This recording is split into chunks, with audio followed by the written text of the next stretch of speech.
आज इस वीडियो में get and transform data and queries and connections की कंप्लीट इन्फॉर्मेशन दूंगा ताकि आपको कोई भी प्रॉब्लम ना हो डाटा टाइप में। इसके अंदर हम सीखेंगे कि आप किस तरह से डिफरेंट टाइप की फाइल्स को एक्सेल के अंदर इंपोर्ट कर सकते हैं और साथ ही ये भी जानेंगे कि हम किस तरीके से एक्सेल की फाइल को किसी दूसरी फाइल के साथ लिंक कर सकते हैं। वीडियो को लास्ट तक जरूर देखना ताकि कोई भी पॉइंट स्किप ना हो। Let's start the video.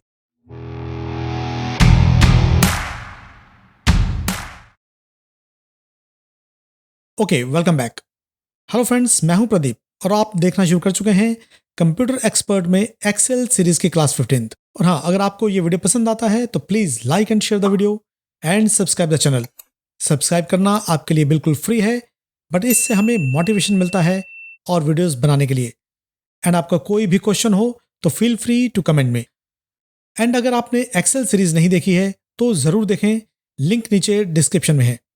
And additionally for more information आप मेरे फेसबुक और इंस्टाग्राम अकाउंट पर जा सकते हैं, उसका लिंक भी नीचे डिस्क्रिप्शन में है। आप देखेंगे कि डाटा टैब में फर्स्ट ऑप्शन है गेट एंड ट्रांसफॉर्म डाटा, जिसमें सबसे पहला ऑप्शन आपको दिखाई देगा गेट डाटा का। जैसे हम इस पर क्लिक करते हैं, यहां पर आपको दिखाई देगा फ्रॉम फाइल।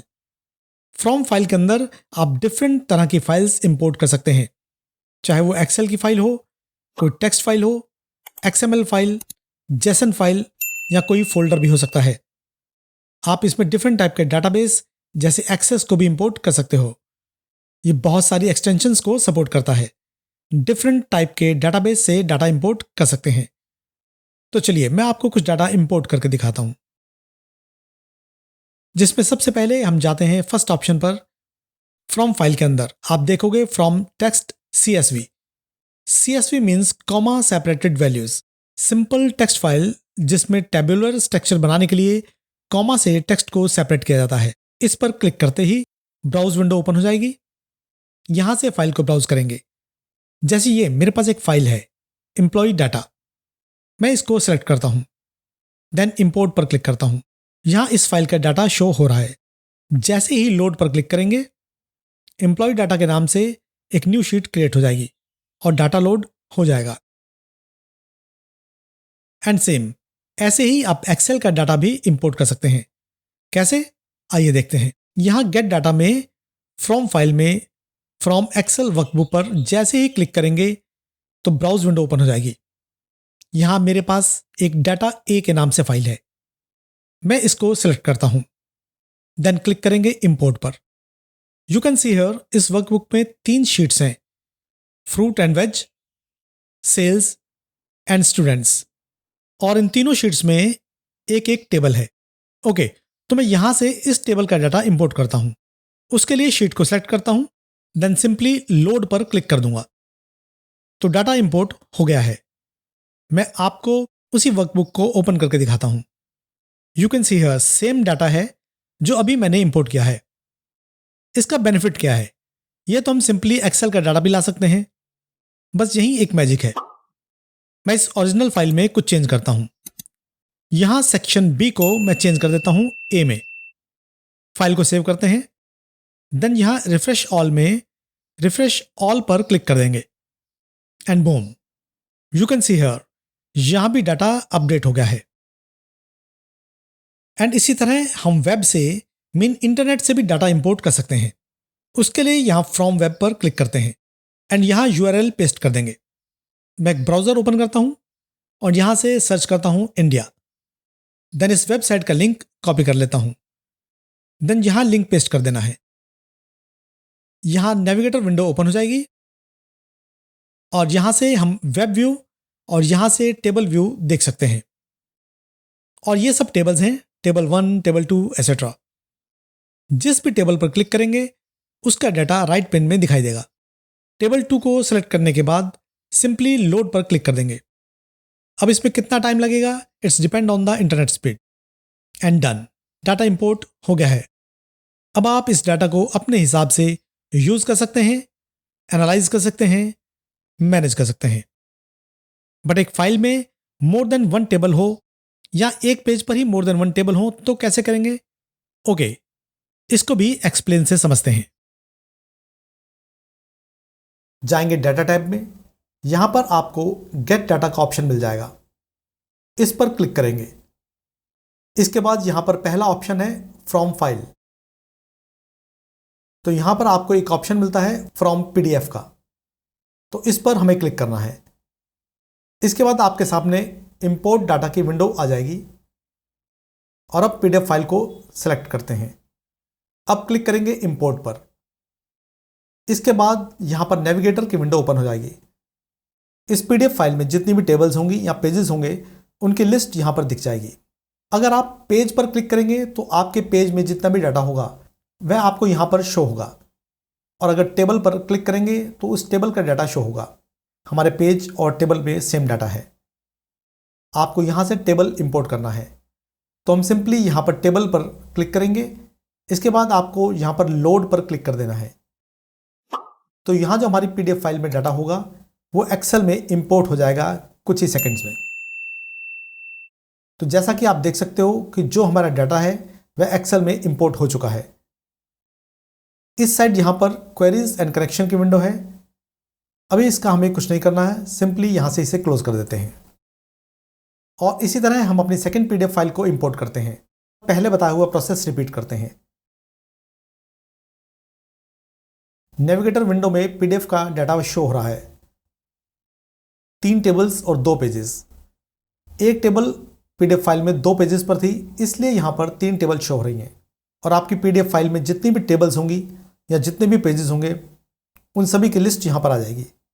अगर आप यहाँ पर भी सभी टेबल्स को सेलेक्ट करते हैं या सभी पेजेस को सेलेक्ट करते हैं तो बात सेम है।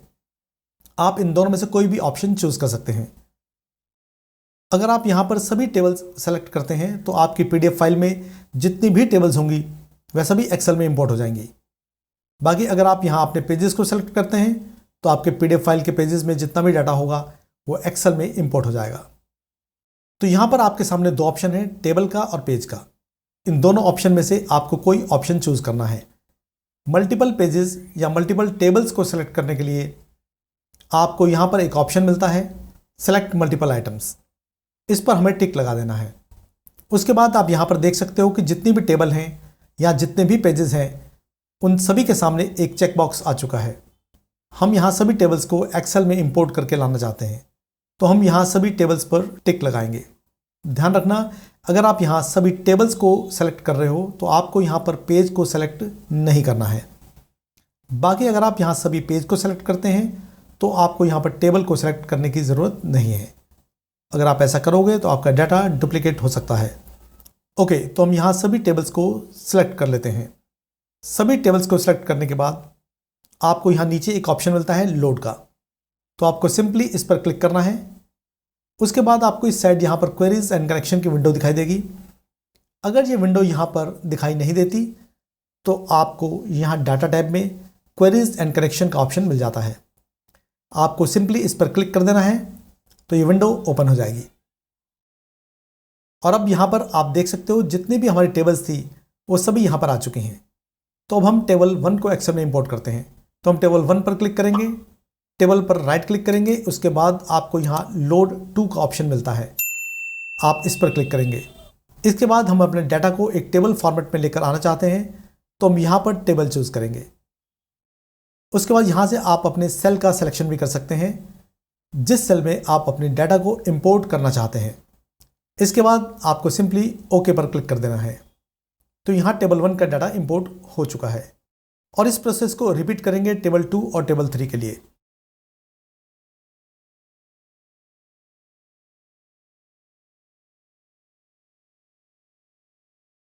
क्वेरीज एंड कनेक्शन विंडो को मैं क्लोज कर देता हूँ। पीडीएफ फाइल का सारा डाटा एक्सेल में इंपोर्ट हो चुका है और हम इस डाटा को इजीली फॉर्मेट कर सकते हैं। और अब सेलेक्ट करते हैं पीडीएफ की 3rd फाइल। सेम वही प्रोसेस, बट इस बार हम टेबल नहीं पेज को इंपोर्ट करेंगे। तो इस बार हमें पेज पर क्लिक करना है। उसके बाद यहाँ पर लोड पर क्लिक कर देंगे तो हमारी पीडीएफ फाइल में जितना भी डाटा होगा वो एक्सेल में इंपोर्ट होकर आ जाएगा। बट यहाँ पर जो हमारी टेबल्स हैं वो कंबाइंड होकर आई हैं, हमें यहाँ पर इनको अलग अलग करना है। सो यहाँ पर ब्लैंक रोज इंसर्ट कर देते हैं। उसके बाद हम टेबल्स पर बॉर्डर भी लगा सकते हैं। तो ये हमारी पहली टेबल का डाटा है। और ये हमारी दूसरी टेबल का डाटा है। नेक्स्ट ऑप्शन है रिसेंट सोर्सेज। यहां से हम ये देख सकते हैं कि कौन कौन सी फाइल से डाटा यहां पर इंपोर्ट किया गया है। ये वेब एड्रेस है, ये एक्सेल फाइल, ये टेक्स्ट फाइल, ये जो हमने अभी रिसेंटली डाटा इंपोर्ट किया था। एग्जिस्टिंग कनेक्शंस, यहां से हम ये देख सकते हैं डाटा इंपोर्ट करते हुए कितने कनेक्शंस बिल्ड हुए हैं। यहां एक ऑप्शन है प्रॉपर्टी का, इसमें रिफ्रेश एवरी 60 मिनट का ऑप्शन है। जब भी ओरिजिनल फाइल में कुछ चेंज होगा या एडिट होगा, बाय डिफॉल्ट एवरी 60 मिनट में फाइल अपडेट हो जाएगी। सिंपली इसे सेलेक्ट करके ओके कर देना है। नाउ एवरी 60 मिनट में फाइल अपडेट हो जाएगी, यानी बार बार आपको रिफ्रेश करने की जरूरत नहीं पड़ेगी। जैसे हमने अभी कुछ देर पहले फाइल में अपडेट किया था, देन यहां से मैनुअली रिफ्रेश किया था। तो आज इस वीडियो में हमने कवर किया है गेट एंड ट्रांसफॉर्म डाटा और क्वेरीज एंड कनेक्शंस। तो कुछ इस तरह से आप किसी भी पीडीएफ फाइल का डाटा एक्सेल में कन्वर्ट कर सकते हैं। पीडीएफ टू एक्सेल फीचर आपको एमएस ऑफिस 2021 या लेटेस्ट वर्जन में ही मिलता है, पुराने वर्जन में नहीं मिलता है। उम्मीद है आप सभी को हमारा ये वीडियो पसंद आया होगा। अगर आपको ये वीडियो पसंद आया है तो वीडियो को लाइक, कमेंट और शेयर जरूर करें। इसी तरह के यूजफुल वीडियो देखने के लिए आप हमारे चैनल को सब्सक्राइब करके बेल आइकन को जरूर प्रेस कर देना, ताकि आपको हमारे लेटेस्ट वीडियोस का नोटिफिकेशन मिल सकें। Thanks for watching the video. मिलते हैं नेक्स्ट वीडियो में। बाय।